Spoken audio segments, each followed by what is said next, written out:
Today we are covering very beautiful and very important topic about how to connect back to yourself. And I would like to start with just like small introduction why is this even important and why it matters for us moms. So over the years, as long as we start our journey as mothers, oftentimes what happens is that we shift our focus. We start focusing on what our kids needs, what we can change and shift in our house to support them, to give them best childhood, to give them best development options and all of that. And we shift this focus from ourselves to our kids. And it's absolutely normal, it's absolutely beautiful, and it's like natural to do so because it's like human beings are born most unviable on their own. They need help, they need support, so it's natural that we shift our focus when we become mom to what our kids need. But over the years, when we shift in this focus, when we pay more attention to our kids, we start losing connection with ourselves.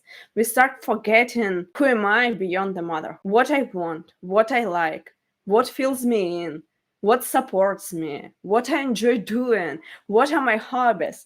And a lot of times we even consciously put aside some dreams, some goals and hobbies just because we think that there is no way I can do this. I have a little kid, there's no way I can do my hobby. It will be not possible to do around my kid. Like, we have a lot of limitation and story in our heads about why we cannot do something, so we put a lot of our thoughts, a lot of our dreams, a lot of our hobbies on the shelves. And over the time we even can think like, oh, I really enjoyed doing it, maybe I'll try. But even the thought about how much we need to prepare in order to enjoy our hobby can stop us from even start doing it. And day after day, week after week, months after months, we're losing track of how far we drifted from ourselves. We're losing track of where we are in this life. That's why it's really important for all moms to touch point with themselves, touch base and ask themselves, what am I enjoying?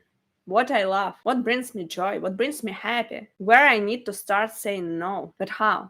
You would ask how I need to do it. Consciously noticing. And it sounds simple, but sometimes it's hard because over the past months, years, for everyone it will be different number. We hadn't even a chance to pause and notice. That's why it helps to have a guide, support, something that help you pass and see and watch in right direction. And as you all know that I'm working on the journal that I created specifically for this reason. This journal first came up to me as an answer to one of my clients. She needed that support. She needed to start understanding what's going on, what's happening. And that's what I do. If my client something need, I create it for them. So I created a system that helps you to notice, track, analyze, look back and see pattern and see what's actually happening. Because most of us can attach the outcome to the wrong reason. For example, I feel drained and exhausted because my kids misbehaved today. But what if it wasn't about your kids? What if you reacted and felt drained to your kids' behavior because you already were on zero, or you skip something that usually fills you up? Until you track it, you cannot connect the dots and see what is happening. That's why important is tracking. Also, a lot of you can say,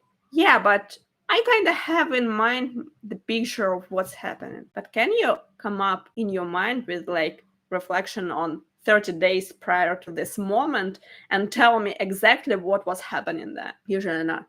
Usually most of all cannot tell what we had for breakfast yesterday. Not telling about like what fills you up, what drains you. It's reality of busy moms. It's reality of moms who left on their own without systemic support from society on how to deal with overwhelm, how to deal with all the tasks that are landed on hands of modern day moms. And I want to touch base on this topic because oftentimes we can hear something like, oh, why are you complaining? You have like washing machine that wash your laundry, you have drying machine that dries your laundry, you have like dishwasher. We have all those gadgets and blame. Why you complaining? Never in history, never. Mothers were taking care of it all on their own. That's why it's so hard. Despite all the gadgets,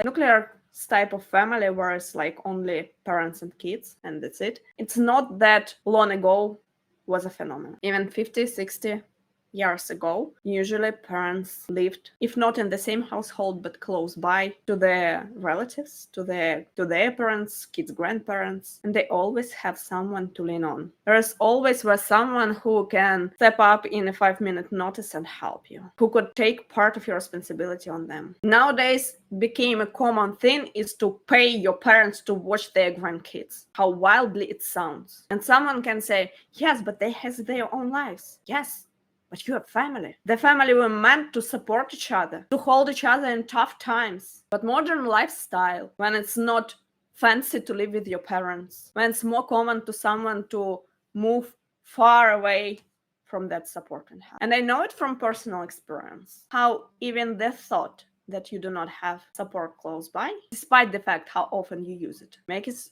a big difference. You see, when I lived in Ukraine, we had my parents, my mom lived like 10 minutes walk away. I rarely asked for help. There were times when I studied and it was like regular thing, but in usual day-to-day life, I rarely asked for help. But even the thought that she's close by and can step up and help me make it much easier. And when we move across the ocean, I felt it.